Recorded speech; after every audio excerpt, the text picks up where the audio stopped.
It is the 24th day of November, the year 2014. A very good evening to you. We hope you have had a fantastic day. It is Monday, the start of another beautiful week. My name is Wilson Buru, and you're tuned in to the most comprehensive bulletin in the country. This is certainly KTN Prime. I'm Nancy Kachingira. Thank you for starting your week with us right here as we bring you the day's top news, business and sports stories. Of course, we continue to cover the tragic events in Mandera in this bulletin. We'll also be talking about the developments at Orange House. ODM, have they created another rebellion by trying to quash a previous one? Well, we'll be talking about that in our bulletin tonight. That's true, and more details continue to come in regards to the attack that happened in Mandera. We're going to have all those details coming your way in this bulletin, together with sports and business. You will, of course, have all that in this bulletin as we continue. That's right. Our sign language interpreter tonight is Maresha Owiti, and this is most certainly KTN Prime. Let's begin, though, by looking at the headlines.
Ameniwachia mtoto akiwa na 9 months.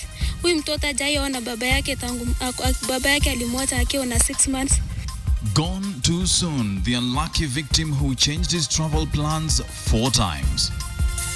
KTN Leo strongly advises our members to pull out of Mandera and its environs immediately. It is a step forward for them. That's what they're looking for. Left to die. Is Kenya abandoning Mandera County? Wherever any terrorist organization is competing with another function within itself, you will find out that they tend to become more lethal. Destabilized and dangerous, the changing face of the Al-shabab. Itakuwa jukumu langu pia kibinafsi kuhakikisha kwamba tunalinda masilahi ya wanachama wengi wa ODM. We decided as the leaders of ODM to reach a compromise position. And why Naivasha may have triggered a new rebellion in ODM.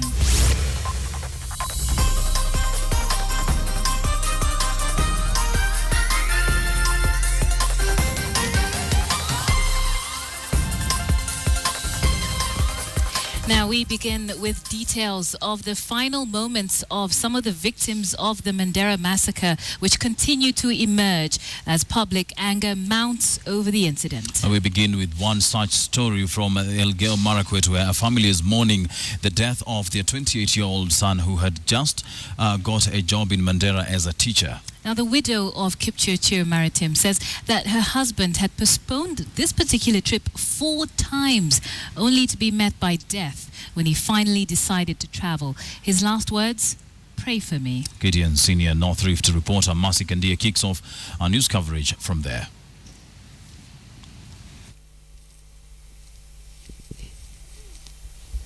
Sasa badala kwake wacha tutose dabda hiyo saidia sisi hivyo. It was a sudden event that left a mother speechless. broken, trying to piece up not only the last memories of her son, but a life that was just getting on track. 28-year-old Kipchirchir Kipserem was among the 28 killed on Saturday morning by the Al-shabab in Mandera as they traveled by bus to Nairobi. Back in Kapkonga village, Keyo North, his 26-year-old wife still trying to come to terms. The only comfort she has are close relatives and neighbors. Nipiga karibu 5 times kuanzia asubuhi mpaka saa 7, alikuwa bado ako mteja. Nikasema maybe bado ako njiani. Kwa hiyo akapigia simu mpaka hiyo simu ilinyamaza, hawezi kurudishia sisi hiyo simu. Mpaka saa hii tulingoje mpaka tu wa leo.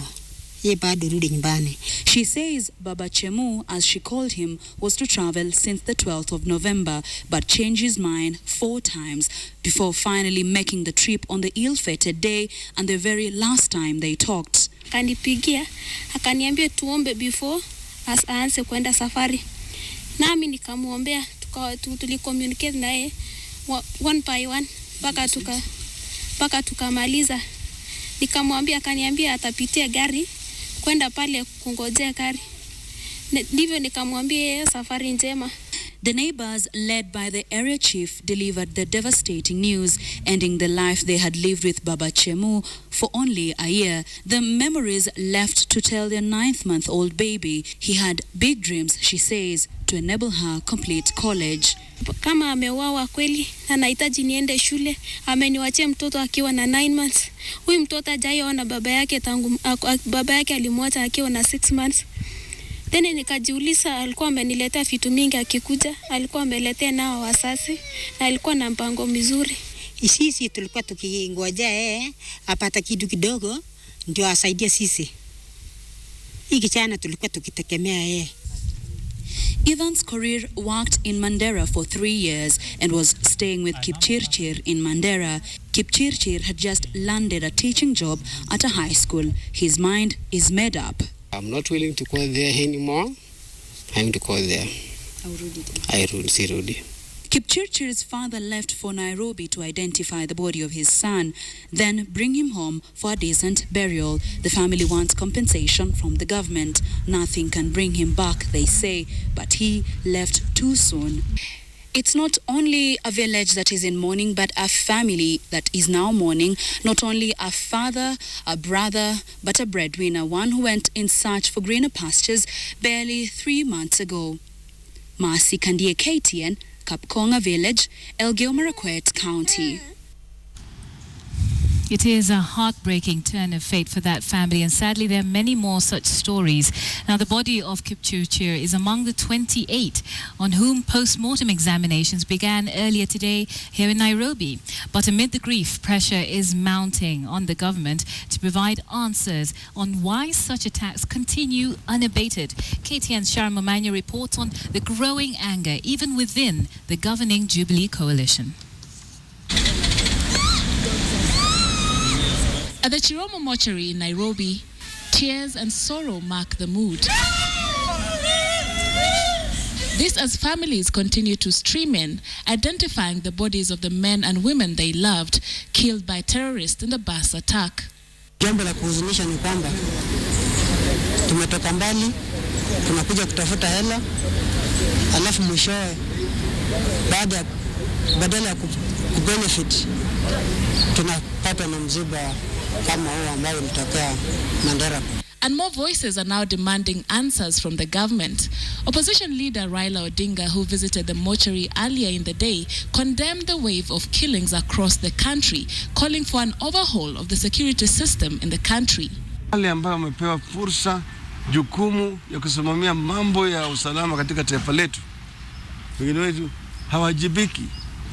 Watu ambao hawana uwezo hawezi watolewe, na vile vile hatua ichukuliwe ya kufanya reforms katika our national security service systems. Raila's statements came hours after the Kenya Defence Forces released a video that they said showed the destruction of a camp used by the militants who attacked the Mandera bus. KDF said it had killed some 100 militants during the raid. But a statement attributed to Al-Shabab's military operations spokesman, widely reported in the international media, denies the claims that the KDF had a victorious assault. It further alleges that all those who took part in the attack were still alive and safe. Raila wants the government to dispel the doubts. Mimi ningependa kuambia rafiki yangu asicheze mzaha kwa Wakenya kwa maneno muhimu kama hii. Kila mara yeye ana tabia ya kwenda kutangaza ati tutawafuata, tutawapata na tutawaadhibu. Mpaka wakati sasa hakuna Mkenya ambaye anaamini yale ambayo anasema. But the impatience with security personnel is growing even within the governing Jubilee coalition. We want to call upon all Kenyans and all the instruments and arms of government in this republic that when there is a serious issue of insecurity of the magnitude that we are facing, all of us must come together. It is not time to point fingers, and we must be able to address holistic. The Mandera attack has once again put Kenya in the international spotlight as the Al-Shabab terror group seems to devise new methods. A statement from the European Union released in Brussels condemned the attack, saying, quote, "The killing of 28 civilians in cold blood by Al-Shabab at Mandera in northern Kenya is a terrorist act which cannot stay unpunished. Perpetrators must be brought to justice," end of quote. The union says it will continue to, quote, "support action against Al-Shabab in Somalia and will work with the Kenyan government and Kenyan citizens to remove this threat from their country," end of quote. The United Kingdom has also pledged its support to the Kenyan government in the fight against terrorism, whose impact continues to devastate the nation. Beyond the tears and wails of the families here at Chiromo Mortuary are questions that are further fueling their pain. The question, could the death of their loved ones have been prevented with the presence of a stronger security system? Or was it just an unfortunate incident? Sharmo Manyi, KTN, Chiromo Mortuary, Nairobi. In Mandera, concern among residents is growing after yet another union called on its members to withdraw from the besieged county. The Kenya Medical Practitioners and Dentists Union wants its members who are still in Mandera to be airlifted to safety. But experts are now warning that withdrawing people from other parts of the country will only play into the hands of the Al-Shabab. KTN's Edith Kimani spoke to some experts who warn that isolating Mandera will be a costly mistake. Faced with the threat of terror, the reaction from some quarters has been a controversial and yet instinctive one: to run. The Doctors Union, KMPDU, strongly advises our members to pull out of Mandera and its environs immediately, where immediately means now, and where now means right now. Teachers teaching in Northeastern, and they're not residents of Northeastern, don't go back. Don't go back. Don't try. These impassioned calls for mass withdrawal from perceived danger zones may, however, be doing more harm than good. Very important. You know why I'm saying? Abdul Wahab Abdisamad, a specialist on the Horn of Africa, says these calls play right into the hands of the Al-Shabab narrative. When the health workers are afraid going back to northern Kenya, whether it's Mandera or Garissa or Wajir, or even Turkana and Marsabit, it is a step forward for them. That's what they're looking for. But in Eastleigh, the residents who have roots in northeastern Kenya are worried about a more local issue: marginalization. Watoto wetu wanataka kusoma, Olympia wameambiwa wasiende huko. Na tuseme kama 90% wenye walikuwa natufunza hapo ni hao walimu wenye wanaambiwa kwamba wasiende huko. So mimi vile naona kwangu, naona watu wa huko wanafunza huko pia wataumia. And terrorists wasiseme ni wa Somali, because that's what they say. Terrorists, it can be Wakikuyu, Wakamba, okay, mixture of community or mixed pamoja, not just Somalis. Security specialist Richard Tuta, however, says that if non-northeasterners do indeed withdraw, isolation could be the least of Kenya's worries. Because their objective here is to create a caliphate.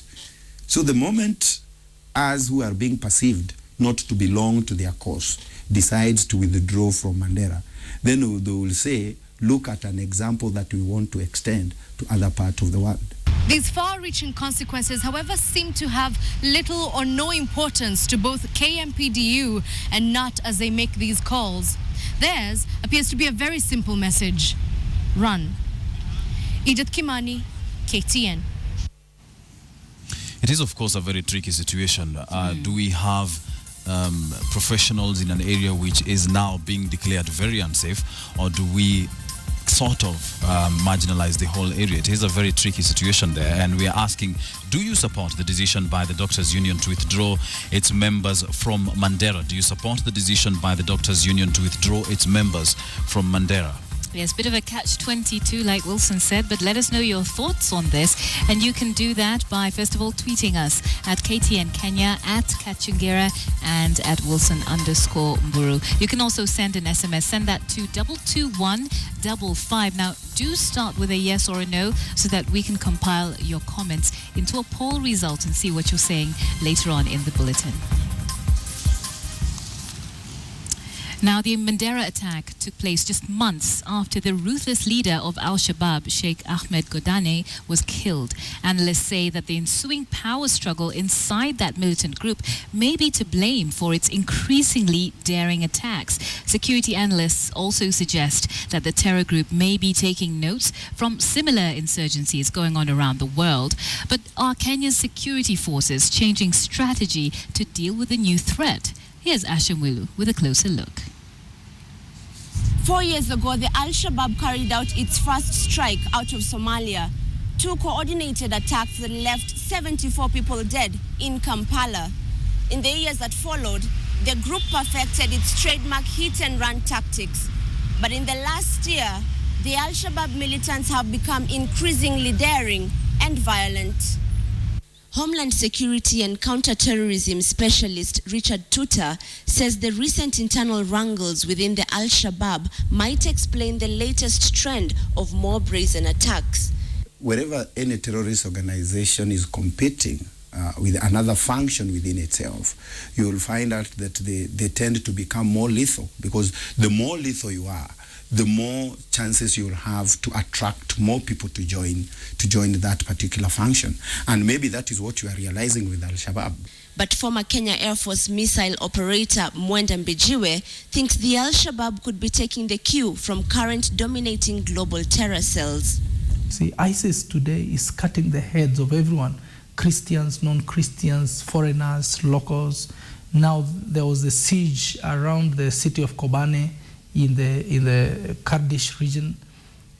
Now that leaf is being borrowed by Al-Shabaab, by Boko Haram, by other terrorist groups around the world. They have some interlinks in terms of using the same infrastructures that have been laid upon maybe by Al-Qaeda, sharing information, sharing trainings on internet and all that, and also sharing intelligence.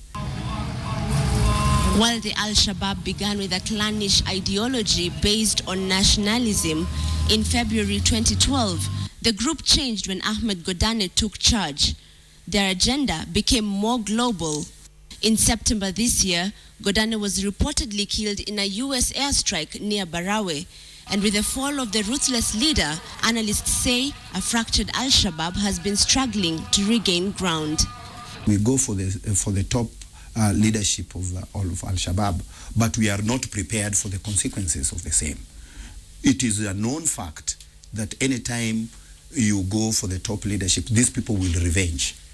So that in so doing the revenge, they are also motivating those who have remained behind. But as the Al-Shabab evolves, are the security agencies changing strategy too? No, they're beyond our capacity. I suggested long time ago that we should devolve the special forces to every county headquarters. We need to have Reke Squad and the military rangers in every big city, every capital city of a county in this country. We should not look at the tree, but we need to look at the forest. Looking at the forest here, is that we look at all the issues and the interlinks within these issues and how they compromise our security. As the Al-Shabab jihadists continue with their internal politics, experts say this is the make or break moment for Kenyan security agents, even as the stakes get higher and Kenyans become more impatient. Ashamwilu, KTN, Nairobi. It's Monday night, so you know it is the night when we bring you Case Files by Dennis Onsarigo. And here's a question. Was the first time a newly elected Embakasi Member of Parliament, Militus Mugabe Were, a victim of a political assassination, or was he a victim of just another robbery gone wrong? Well, 2 suspects arrested in connection to his murder told police investigators that they didn't intend to kill the MP. He was just a victim. Were the suspects forced to confess? Join KTN's Dennis Onsarigo in Case Files immediately after this newscast. But first, here's a sneak preview of what's coming up.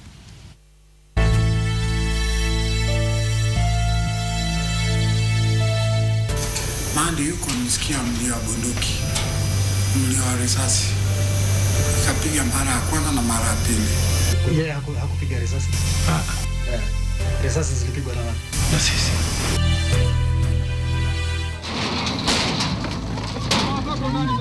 Niliona wajamaa wengine wawili. Alafu nilianza kupiga mayowe. Alianguka tu hapo chini akilia. Akipiga mayowe tu.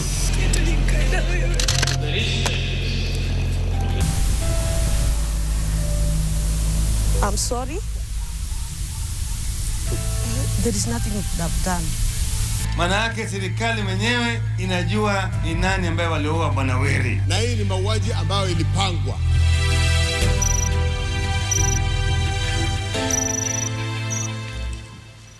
Before we take a short break, let's remind you of our big question tonight. We're asking you, do you support the decision by the Doctors Union, that is KMPDU, to withdraw its members from Mandera?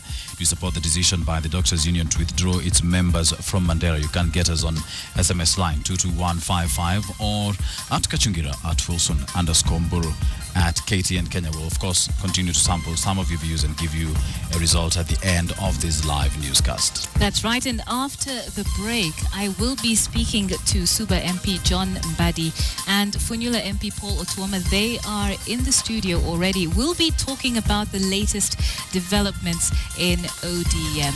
Could we be on the brink of yet another rebellion? That's coming up right after the break. Don't go anywhere.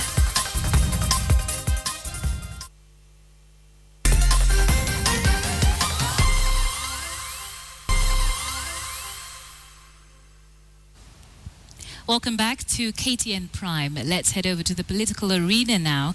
And the Orange Democratic Movement appears to have run into fresh, murky waters following the Naivasha retreat. Now, 3 of the officials who were named in the retreat have now rejected their appointments and are calling for proper elections in the party. Funyula MP Paul Otuoma and Kakamega Governor Wycliffe Oparanya have both refused to take up their slots. Their statement came just minutes after they met with key Raila ally James Orengo here in Nairobi. Rita Tinina has more. At the Norfolk Hotel, 5 ODM leaders met for lunch, as they put it. A gathering that lasted for close to 2 hours and which was also attended by ODM leader Raila Odinga's former aide, Eliud Owalo. Very good lunch. And we may repeat it tomorrow. But this was not your ordinary lunch. The meeting came just a day after the Orange Party unveiled a new lineup at a retreat in Naivasha, filling up elective party positions after the botched February 28th ODM elections. The Naivasha list, which includes youthful and first-time legislators, is seen as an attempt to try and tame rebellion in the party by appointing perceived rebels. But the bitter taste in the Orange House is far from over. Hakuna haja ya kuletea sisi list ambayo umechora tu na kusema mambo ndio hii. There are no sacred cows in ODM. Hatutaruhusu unyakuzi wa chama kwa njia yoyote. Wanachama wanajulikana kwa vitendo na maneno. Huwezi kuja mwanachama kwa mdomo peke yake. Notable new party leaders in the new lineup are Budalangi MP Ababu Namwamba, who is now the ODM Secretary General. He will have 2 deputies. Mombasa Governor Ali Hassan Joho and his Kakamega counterpart Wycliffe Oparanya will deputize party leader Raila Odinga. John Mbadi is the ODM chairman. The new treasurer is Kitutu Masaba MP Timothy Bosire, while Balambala MP Abdikadir Aden is the new organizing secretary. Those favored by the list have no issues. There was a lot of regional balancing, ethnic balancing, gender balancing, and other pertinent issues that were considered. But 3 of the newly named officials have declined the positions. Wycliffe Oparanya, who had been named deputy party leader, one of the 4 deputy party chairmen, Paul Otuoma, and one of the deputy organizing secretaries, Florence Mutua, have all rejected the new posts. Those disgruntled by the appointments are vying to change things. There'll be no boardroom issues. There'll be no individual issues coming up with lists and shoving them down other people's throats. The Naivasha list will be put forward during the party's National Governing Council meeting on the 5th of next month for possible endorsement. It is not over until it is over. The Naivasha lineup was billed as a sweetheart deal that should have appeased rebels in the Orange Party. But now it appears the charm didn't quite work, and the ODM leader may have to deal with a whole new rebellion, this time from some of his closest allies. Rita Tinina, KTN, Nairobi. Well, here in studio now to talk about that sweetheart deal gone wrong, I'm joined by Suba MP John Mbadi and Funyula MP Paul Otuoma. I'll start with you, Paul. We could see you there saying that you have actually rejected this deal. Why? I have completely rejected that deal, and I think I addressed myself to that issue earlier, that it does not carry the aspirations of the ODM party, for which we have stood for and sacrificed so much. Indeed, we agree that we need to pull together as a party, but we can also not pull together as a party on a wrong paradigm. We must be able to wake up to what is realistically the political equation in the country and prepare the party to be able to take its rightful place in the current political equation. Why is this the wrong paradigm? It is a wrong paradigm because if you look at it, it has basically just tried to legitimize what a flawed process that was supposed to have come up with, whereby the people who are interested in the seats are the same ones again who are sitting down and deciding who takes what and who does what. And yet, it has emerged in the party that almost 1 year down the line after Kasarani, we must really take stock of the political reality in the country and bring everybody on board. We know there are people sometimes who they may not have been in contention, but there are also members of ODM who had issues. And if we are trying to come up with a compromise, list, then it should be discussed in an open and honest environment so that everybody contributes and we agree all of us cannot be officials. Some may be officials and not others. I'm just going to bring Mbadi in here. You were named as the chairman. Are you part of this wrong paradigm? I really don't know whether to term it wrong paradigm, but I understand from where my friend and colleague Paul is coming from. Paul really did campaign for position of chairman the whole country before February. But let us look back and ask ourselves, how did we find ourselves here? First, elections were supposed to be held in February 2014. Unfortunately, the elections were not concluded. Rather, they were not conducted. And so what did we do as a party? There were few who were elected and opposed. And those who were elected and opposed joined automatically the National Executive Council.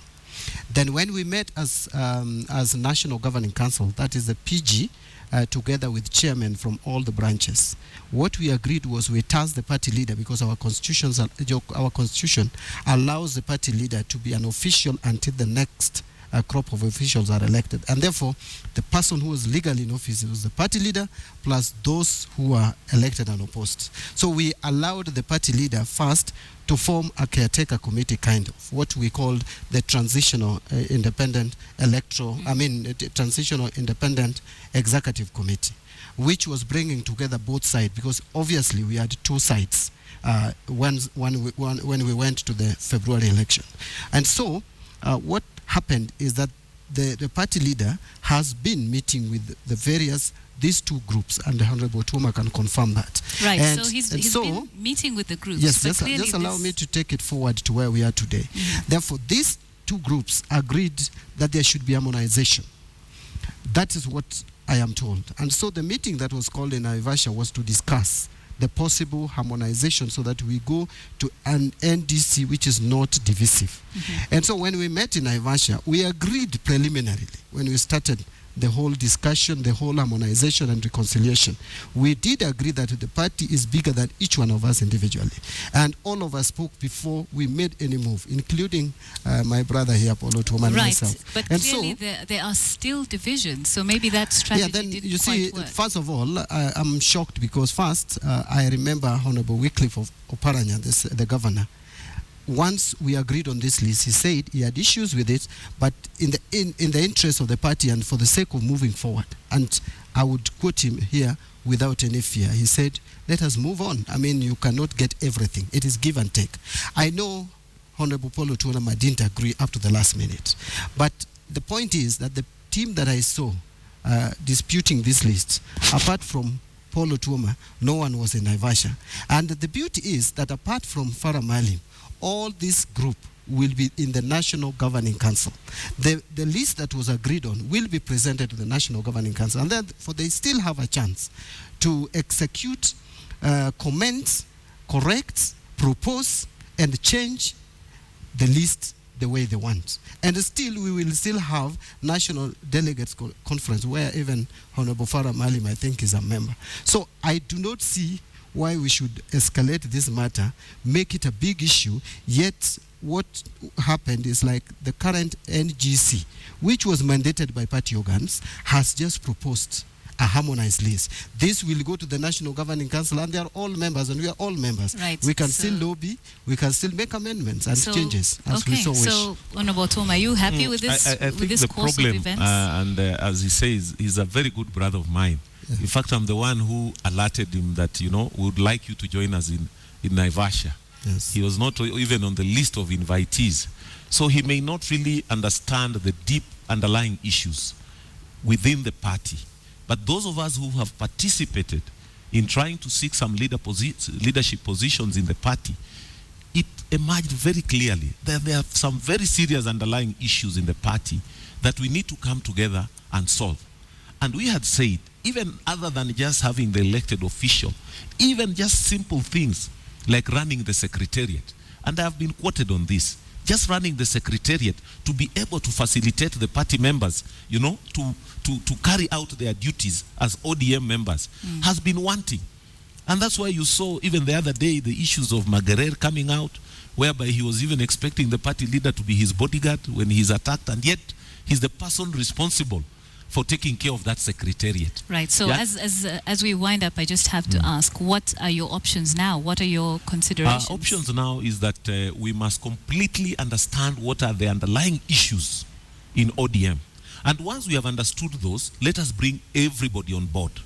Okay. But to just come up with a list that had already even been prepared 2 months before, and only try to whitewash it by trying to add 4th, 5th, deputies, what, that cannot solve our problems.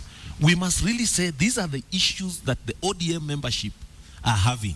Right. How do we tackle these issues?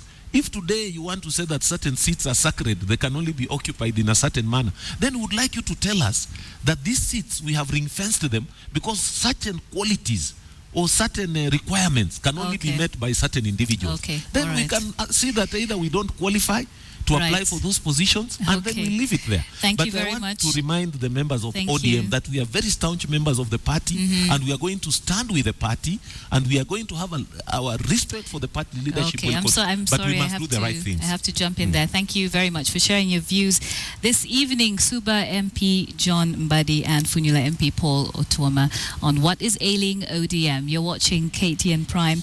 We're going to take a quick break, but when we get back, it's all the latest in business. Keep watching.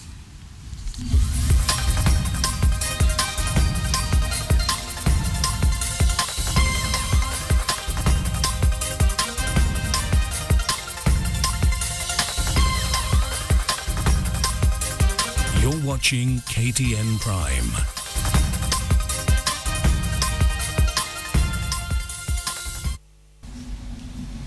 Welcome back. You're watching KTN Prime. It's time for business. And shall we say this is a surprise? This is a new addition to the KTN family. Yes, a new addition, a fresh face. Very, very warm KTN Prime welcome to you, Abby Agina. Thank you very much, Wilson and Nancy. Well, let's get to see what we have today in our business news. And we start in the North Rift. Maize farmers in the North Rift continue to mount pressure on the government to open the National Cereals and Produce Board depots to stabilize prices in the market. The prices have dropped to 1,300 shillings per 90 kg bag of maize, and the farmers now want the NCPB's intervention to set what they call a fair price. According to farmers, middlemen in the market have driven prices to low levels, only to fetch higher prices when they eventually sell the maize. Heavy rains in the region also threaten to expose farmers to post-harvest losses if the Cereals Board does not open its stores to take in the harvest.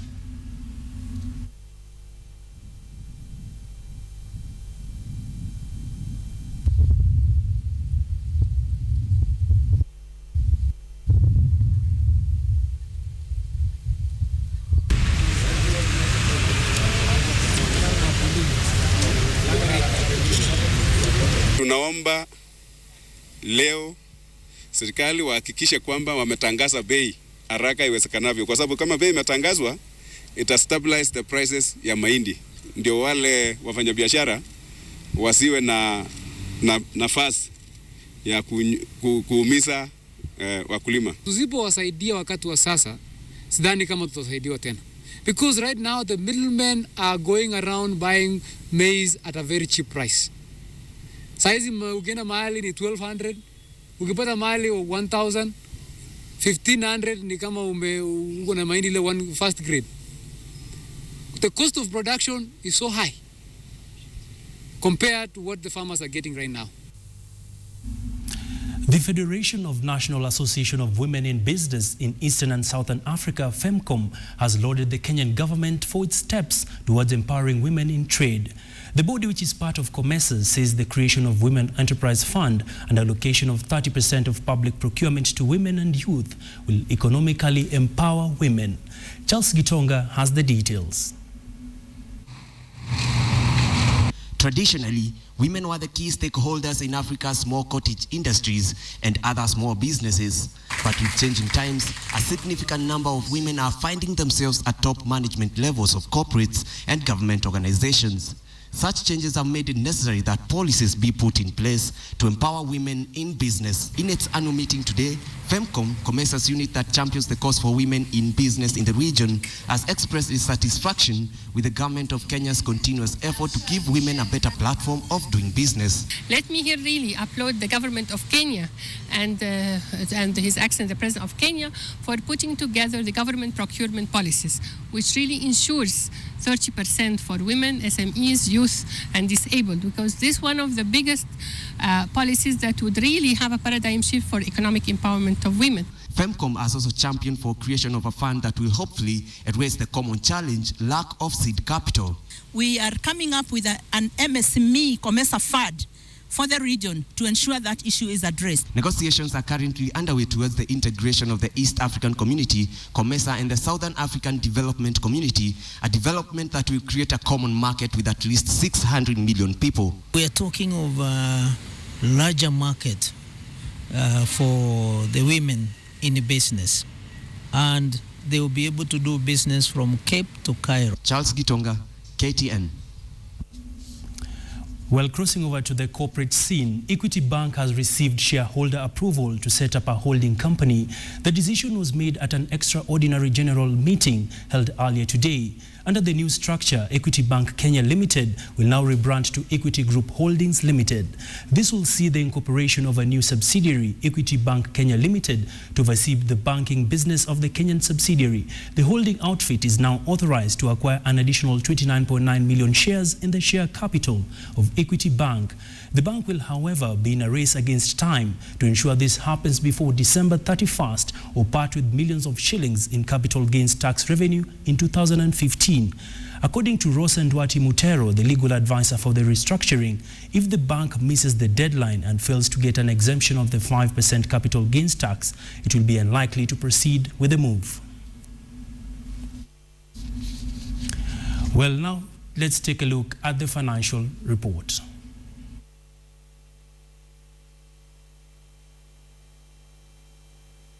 Financial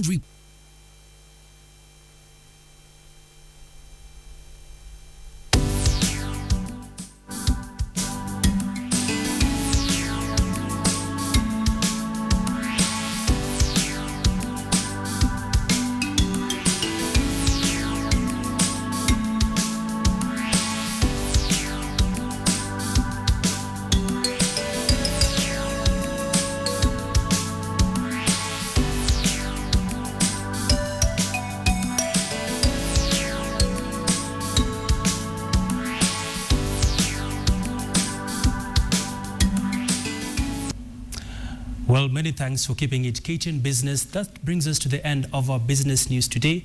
But coming up next is sports. KTN Business in association. Sport today, it has been a very good evening and welcome to today's edition of KTN Sports. My name is Moses Wahisi. Now, they do say that the early bird catches the worm. Now, that is exactly what the Kenya Commercial Bank has done weeks after the 2014 Premier League season ended. The club has begun scouting for new talent, unlike last year when they began the exercise a month to the beginning of the season. Victor Gale witnessed the activities in Ruaraka and did file the following report.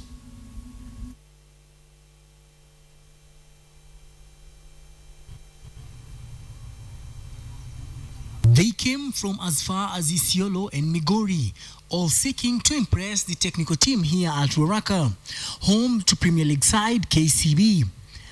The first day of the club's recruitment exercise attracted well over 70 youths, all interested in donning the green jersey in the new Premier League season. The club is scouting for 8 talented players for the coming season. Benchi yangu haikuwa na nguvu sana. Sasa tunataka kurecruit kufanya benchi iwe na nguvu sana. Sinaona, lakini mimi nitarecruit kila department. Nategemea kurecruit 1 goalkeeper, na nategemea kurecruit 2 defenders, 2 midfielders na 2 strikers. For the young footballers who showed up here at the Ruaraka grounds, theirs is just to hope for the best, that at the end of this week-long exercise, Lady Luck will have smiled at them. Over the years, the Kenyan Premier League has continued to gain popularity in the region, and it is for this reason that many young and upcoming talented footballers want to feature in the KPL. That's my dream. Premier League. Most teams preserve such exercises until January, but KCB hopes to have a full squad by early December. Kwa kampuni niko nataka wachezaji 5 wadogo tuweze kuattach na main team, because unajua every year wachezaji wanatoka to develop. KCB finished last season at position 14 with 29 points. Victor Ogale, KTN Sports. To matters of athletics now, Kenya's elite athletes under the Professionalization of Kenya PAC are demanding for the immediate amendment of the Athletics Kenya Constitution. The athletes want Athletics Kenya Constitution changed to allow athletes vote during the federation's elections. They also challenged the authorities to introduce punitive measures to those who use banned substances. The fastest woman. After Rita Jepto failed an out-of-competition dope test, our fellow elite athletes have come out to denounce the vice. They are now calling for stiffer penalties on those suspected to be behind the scams. And to articulate their issues in an orderly manner, the athletes and our professional body are determined to channel their concerns. We as PAC are refusing to say kila mtu abebe mzigo wake, because once an athlete has been caught, it stops being an individual thing, and it affects all of us as athletes of this country. Athletics Kenya has for a number of times publicly declared that Kenya athletes are clean, but PAC admits that the vice is deep-rooted in Kenya. And now they call for ways to end it. That we need to, first of all, educate our athletes that using drugs is not the right way. As PAC, we have agreed to be able to come up with a bill that is going to criminalize using of drugs by athletes. And they did not stop there. They want to be recognized by the Athletics Kenya and even form part of the voting bloc during the federation's national elections. The athletes who are the stakeholders of AK will not be there without athletes, to be given the full responsibility of electing and choosing their leaders. We don't have any specific difference with an individual. The structure and the constitution is where the problem is. The athletes were speaking in Eldoret. Football Kenya Federation have confirmed that their proposal of the promotion of Kakamega Homeboys and Nakumatt FC to the Kenyan Premier League. If that stands, Homeboys and Nakumatt will join Posta Rangers and Shabana FC as the promoted teams in the 2015 Kenya Premier League season.